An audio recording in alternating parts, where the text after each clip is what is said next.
The coffee in the break room on the 14th floor always tasted like burnt copper and ambition, a fitting flavor for a defense contracting firm in DC that prided itself on synergy while casually managing data streams that could topple unstable regimes. I stood by the window, watching the morning traffic choke the arteries of the capital, my reflection ghosting against the glass. To the casual observer, to the HR department, and certainly to my new boss, I was Alina Rudenko, a 42-year-old compliance risk officer with a penchant for gray cardigans, silence, and tedious spreadsheet audits. I was the woman you forgot the moment you left the elevator. I was the office furniture of the cybersecurity division. That was the point. You don't hide a needle in a haystack, you hide it in a pile of other needles. I took a sip of the terrible coffee and checked my watch. 0800 a.m. In precisely 3 minutes, morning briefing would start. By the way, if you're reading this and enjoy stories about corporate idiots accidentally triggering international incidents, go ahead and hit subscribe and give this a like. It keeps the team motivated to share more nightmare fuel. Anyway, back to the impending disaster. The briefing was standard procedure, but the atmosphere had shifted in the last week. The air in the office felt thinner, sharper. That's because of Chase. Chase. Even saying his name in my head made my molars grind.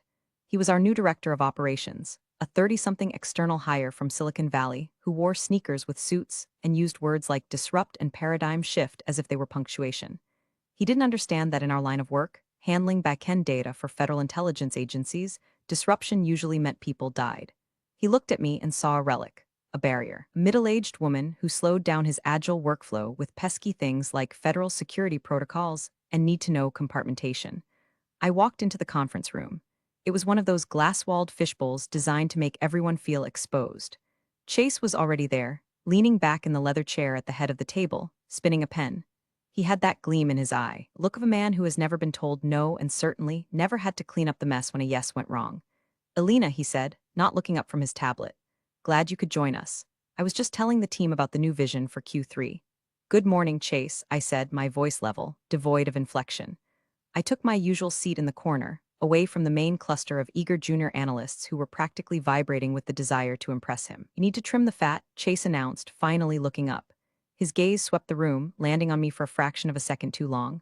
Old processes, legacy systems. The client, the agency, wants speed.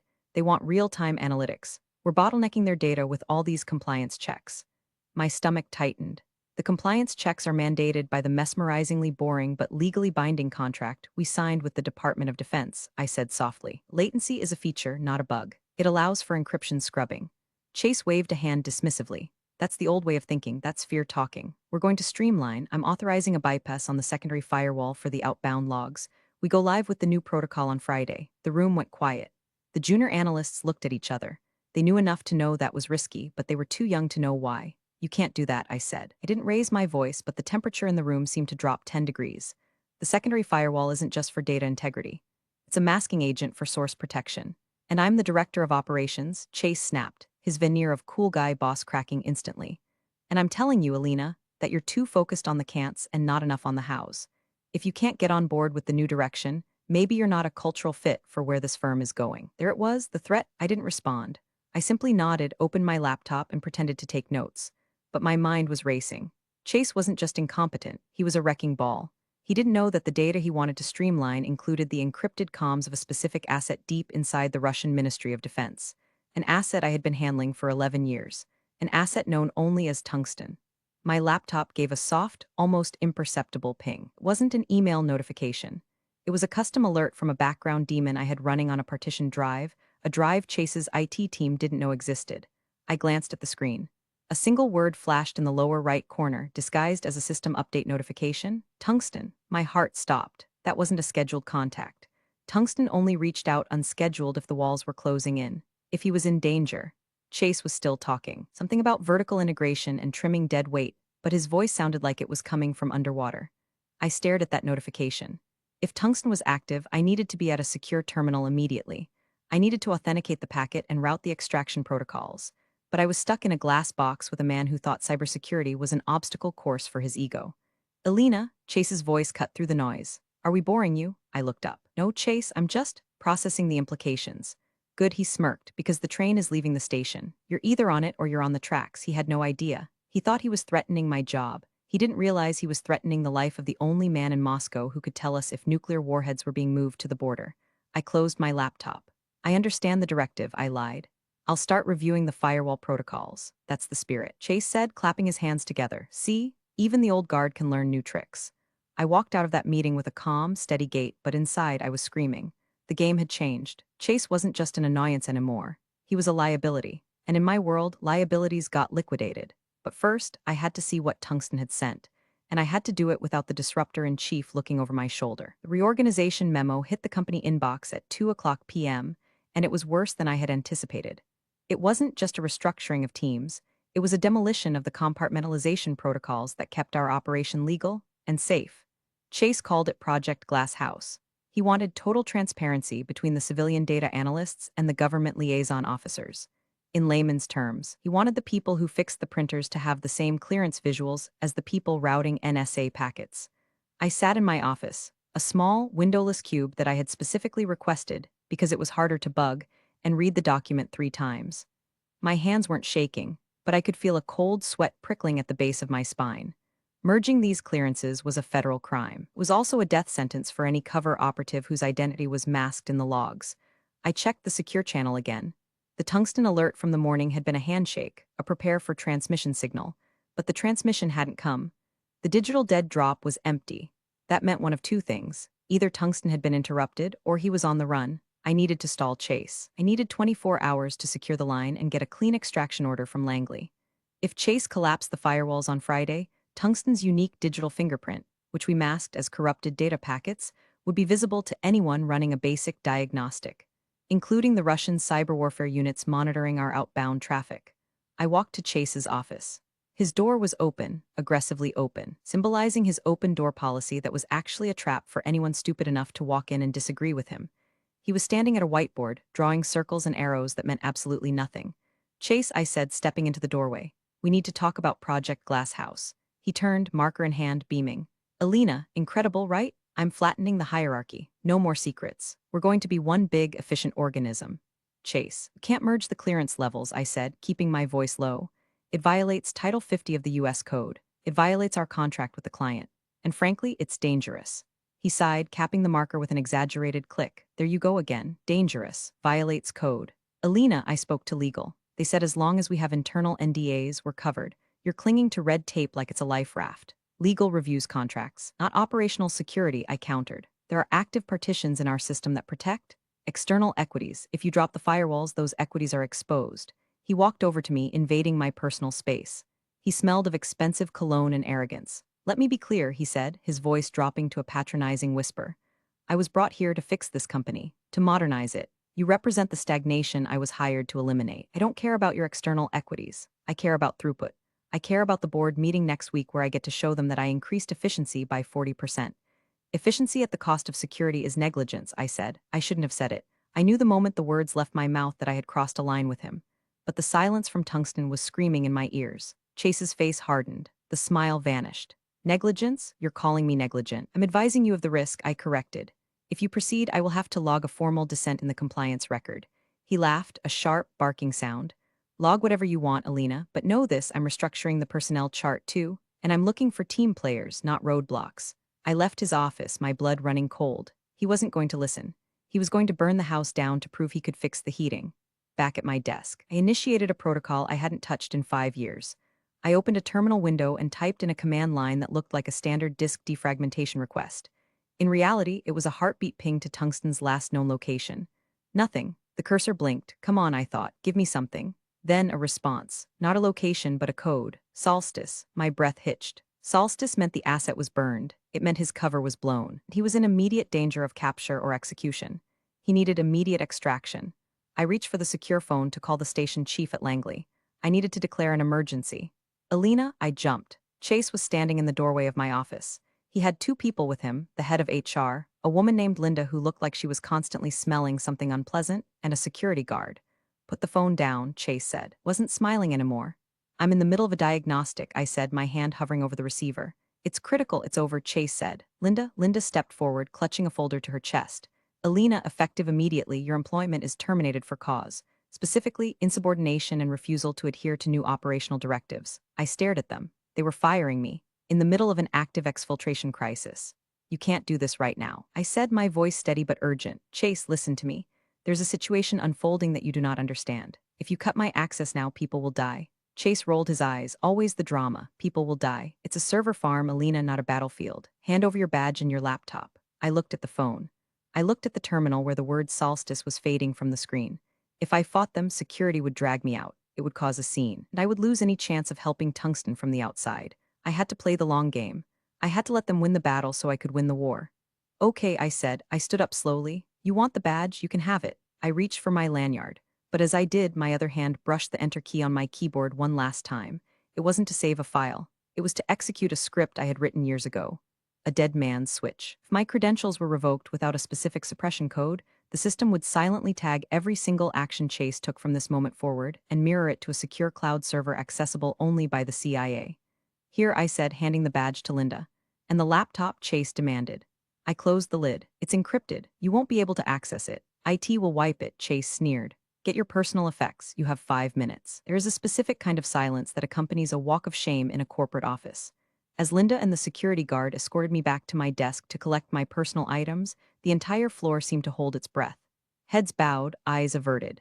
The junior analysts, the ones who had laughed at Chase's jokes, suddenly found their screens incredibly fascinating. They were terrified. If the compliance officer, the fixture who had been there for a decade, be walked out like a criminal, no one was safe. I didn't look at them. I focused on the task.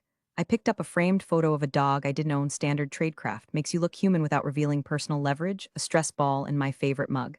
I left the plants. They were fake anyway, much like Chase's leadership skills. Make sure she doesn't take any flash drives, Chase barked from the hallway. He was enjoying this. He was preening. He was the alpha wolf culling the weak. I have nothing but personal effects, I said to the guard, opening my purse to show him. He looked embarrassed. He knew me. We had chatted about his kids' soccer games for years. Sorry, Miss Rudenko, he muttered. Just doing the job. I know, Mike, it's okay. As I walked to the elevators, I felt the severance of the digital tether. My phone, which had been synced to the company's secure server, buzzed once and then went dark as the MDM, mobile device management, profile was remotely wiped. I was now blind. I couldn't see the logs. I couldn't see the firewall status. I couldn't see Tungsten, but Chase had made a critical error. He assumed that revoking my clearance stopped the machinery I had built. It didn't. It just removed the brakes. The elevator doors closed, shutting out the sight of Chase standing with his arms crossed. Victor's smirk plastered on his face. As the car descended, I closed my eyes and exhaled, a long, shuddering breath. The mask slipped for just a second. Fear, cold and sharp, pierced through me. Tungsten was out there in the cold, and his handler had just been blinded. I walked out of the lobby and into the humid DC afternoon. The sun was blinding. It felt surreal to be standing on the sidewalk at 2:30 p.m. on a Wednesday. I walked 2 blocks north, away from the building, to a nondescript sedan parked in a garage that cost more per hour than most people made in a day. I got in, locked the doors, and reached under the passenger seat. I pulled out a burner phone, a heavy encrypted satellite device that looked like a relic from 2005. I powered it on. It took 30 seconds to acquire a signal. Those 30 seconds felt like a lifetime. I dialed a number that didn't exist in any phone book. Status. Male voice answered. No greeting. This is Handler 7 Alpha, I said. My cover is blown. I've been terminated from the front company. Credentials revoked. There was a pause, and the asset signaled solstice at 1400 hours. I was unable to initiate extraction before loss of access. Damn it, the voice hissed. It was the deputy station chief. How compromised is the company architecture?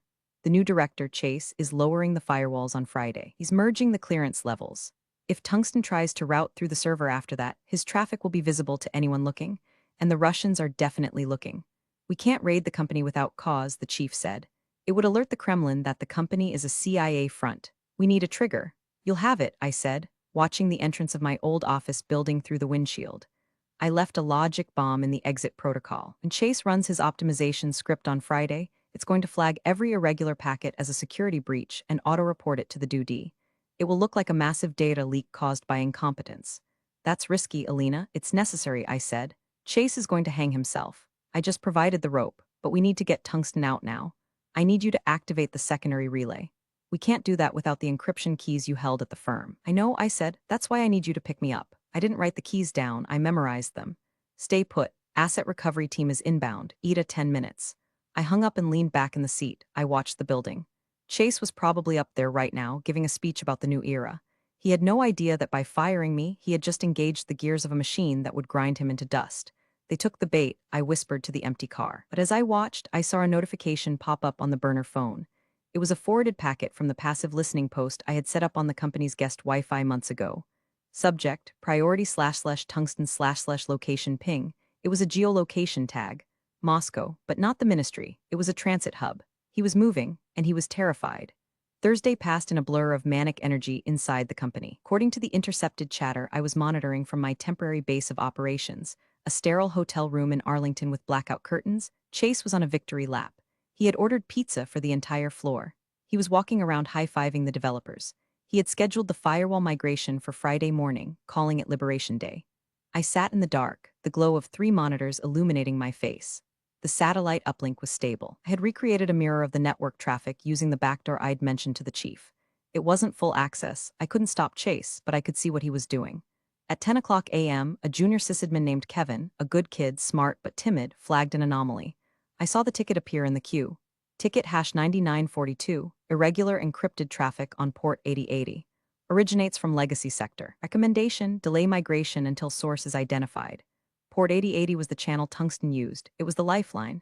Kevin had spotted the heartbeat. I watched the ticket status. 10 minutes later it was updated. Status, closed, resolved by Chase admin. Notes, ignore legacy noise. Proceed with migration. Stop looking for ghosts, Kevin. My fist clenched around the coffee mug until my knuckles turned white. Chase wasn't just ignoring the warning signs. He was actively suppressing them to preserve his timeline. He was choosing his ego over national security. I switched screens to the map of Moscow. The geolocation tag for Tungsten hadn't moved in 4 hours. That was bad. An asset on the run keeps moving. Static means captured or dead or pinned down. Come on, I whispered. Move. The phone rang. It was the chief, Alina. We have visual confirmation of activity near the asset's last ping. FSB vans, heavy presence. My stomach dropped. Did they find him? Unclear. But we're picking up chatter on the Russian military bands. They know there's a leak. They're closing the net. They're looking for the digital footprint. And tomorrow morning, Chase is going to light up that footprint like a flare, I said. Can you stop it remotely? No. He physically pulled the server blades for the secondary firewall. He's bypassing the software controls. It's a hardware bridge now. Unless I walk in there and cut the cable with bolt cutters, the data merges at 0900 tomorrow. We can't get a team in there that fast without causing a diplomatic incident, the chief said. If we raid a US company, we admit we were using it for espionage. The Russians will use that to justify executing the asset publicly. So we have to let Chase do it. I realized, the horror settling in. We have to let him expose the asset to prove the incompetence. No, the chief said. We need a diversion. We need the system to crash before the merge completes. I looked at the code scrolling on my third monitor. The dead man's switch I had mentioned earlier. It was designed to log errors, but with a few tweaks, it could be weaponized. I can overload the logic bomb, I said. Turn it into a denial-of-service attack from the inside. It will brick the servers. We'll destroy the company's credibility, cost them millions, and probably get Chase arrested for negligence.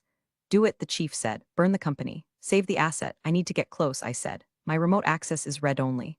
I need to be within Wi-Fi range of the building to inject the command. You're compromised, Alina. If they see you, they won't see me, I said, standing up and grabbing my coat. I'm just the woman they fired. I'm nobody. I drove back to the city as the sun went down. The building, a tower of glass and steel, loomed against the twilight sky. It looked peaceful, corporate, safe. Inside, Chase was probably drafting his press release about the successful restructuring. I parked in the underground garage, 3 spots away from the elevator bank. I pulled out a high-gain antenna and connected it to my laptop. I scanned the networks. There it was, guest Wi-Fi, weak but usable. I started typing. The code was complex, a cascade of commands that would flood the internal routers with contradictory instructions the moment the migration started. It wouldn't stop the merge, but it would freeze the data flow long enough for the asset to go dark. As I worked, I saw a movement in the rearview mirror, a security patrol car. I lowered the screen, my heart hammering against my ribs.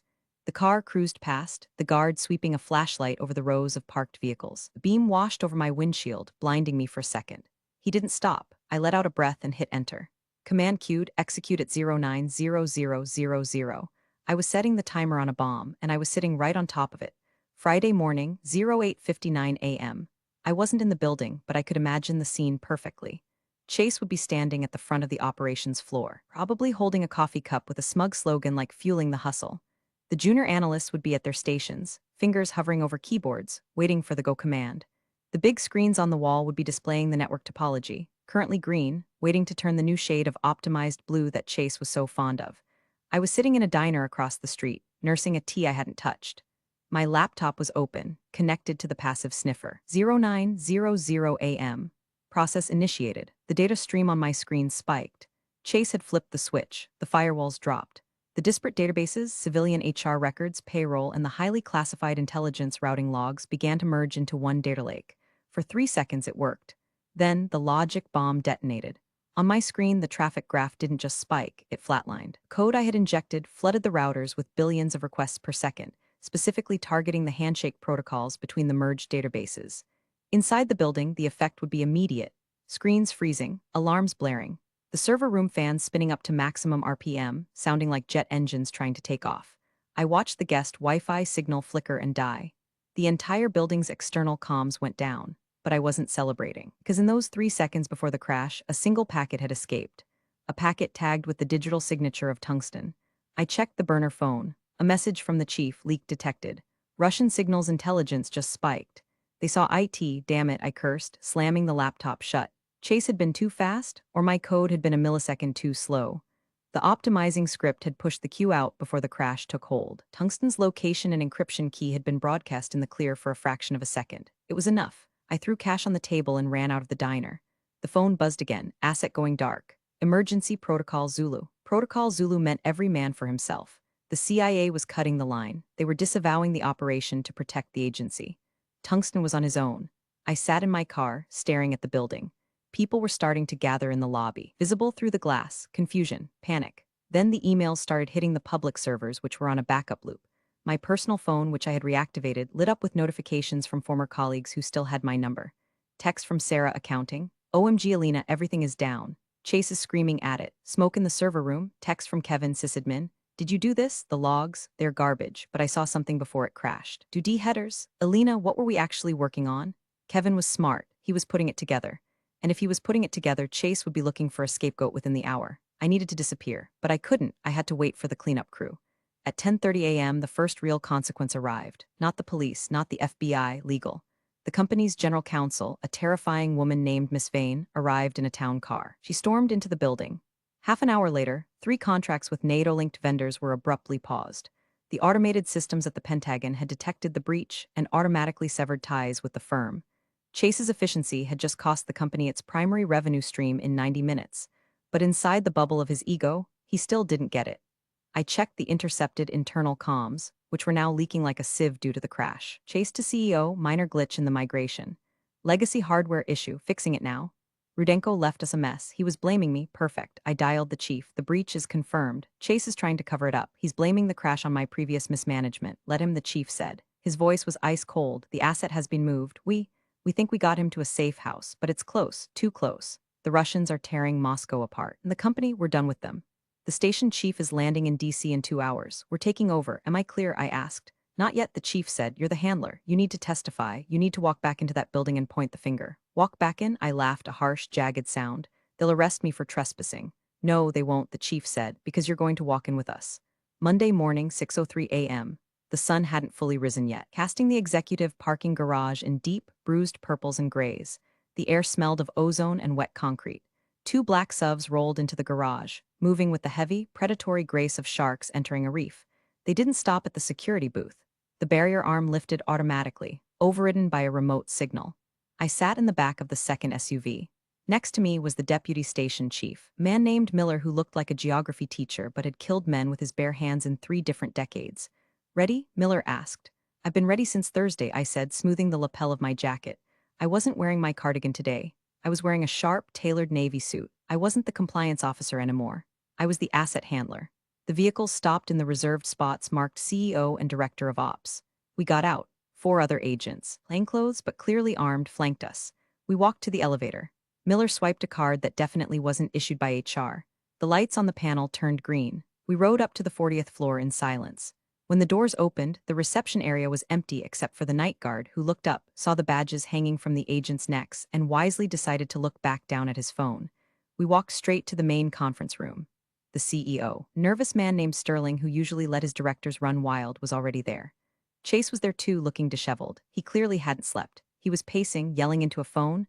I don't care what the logs say, it's a sabotage. That woman planted a virus, Chase shouted. He spun around as the doors opened. He froze. He saw me. Then he saw Miller. Then he saw the agents blocking the door. Who are? Chase started, lowering the phone. Can't just barge in here. This is a secure facility. It was a secure facility, Miller said, his voice terrifyingly calm.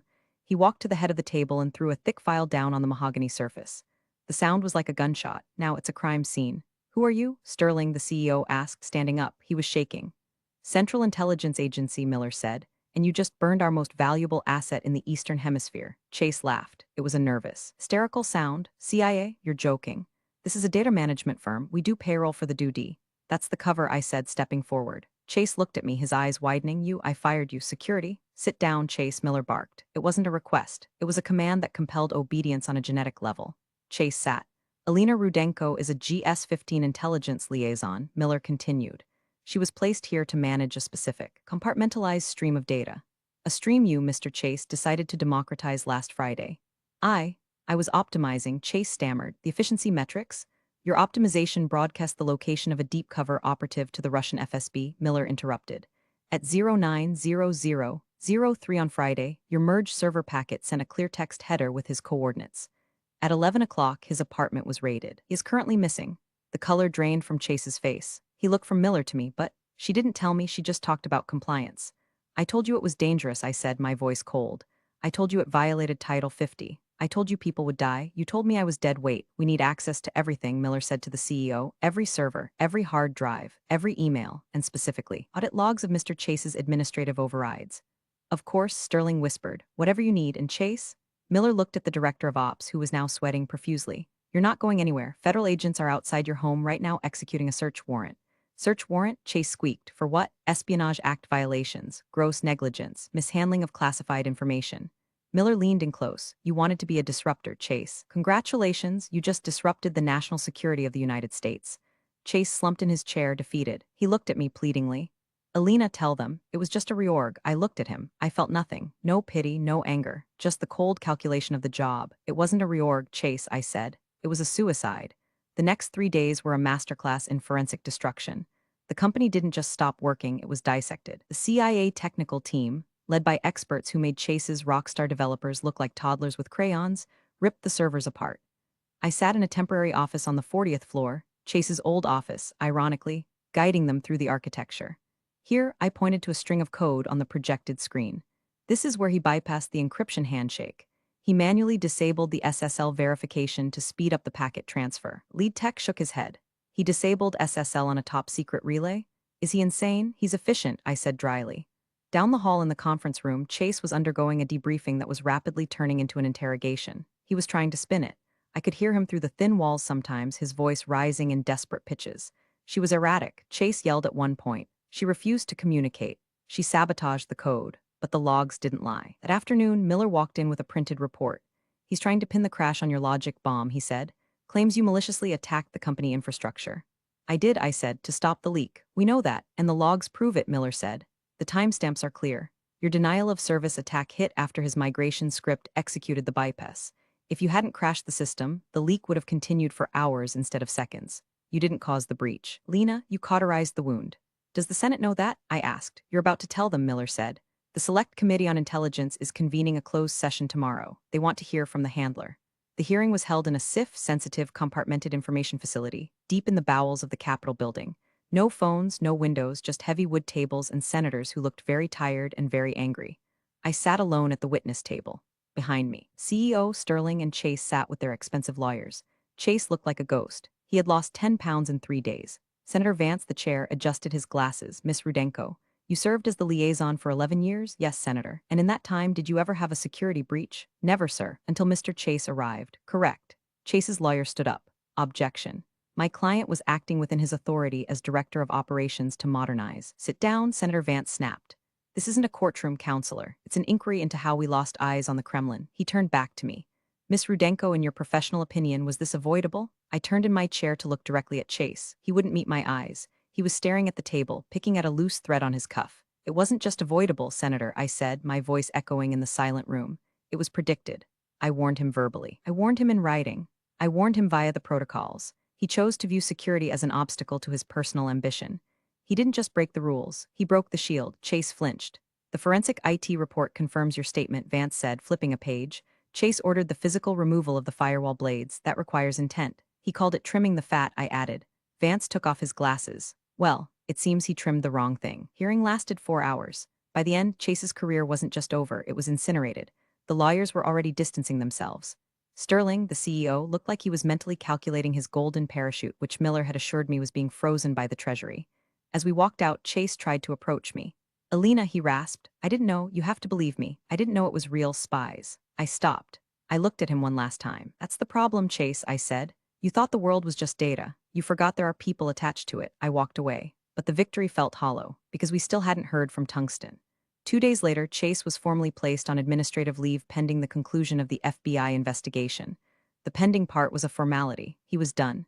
His security clearance, what little he had, was permanently revoked. He would never work in defense, tech, or likely even a bank again. He was radioactive. The company was in shambles. The stock had plummeted 40% after the data breach news leaked. The press didn't know it was CIA data, just that it was a massive failure. Layoffs were starting. The synergy Chase had promised had resulted in total collapse. I was back in my apartment. I wasn't working.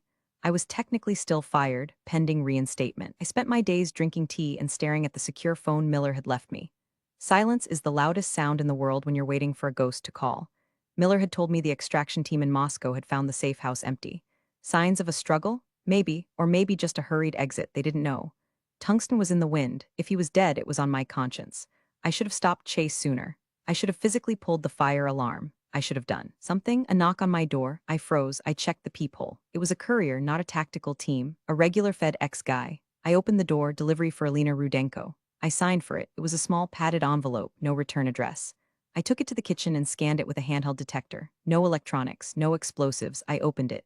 Inside was a cheap plastic flash drive and a postcard. The postcard was a tourist image of a beach in Thailand. Generic, you could buy it at any airport. I turned it over.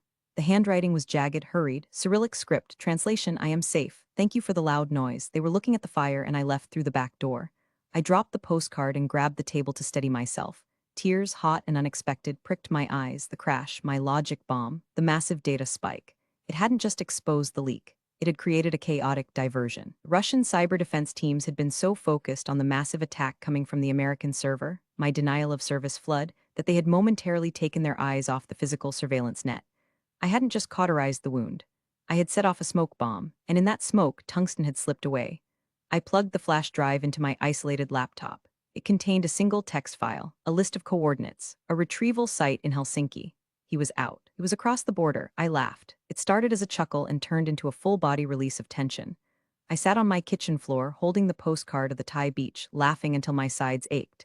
Chase's incompetence had endangered him, but my sabotage had saved him. The phone rang. It was Miller. We just got a ping from the Helsinki station, Miller said. He walked in 10 minutes ago.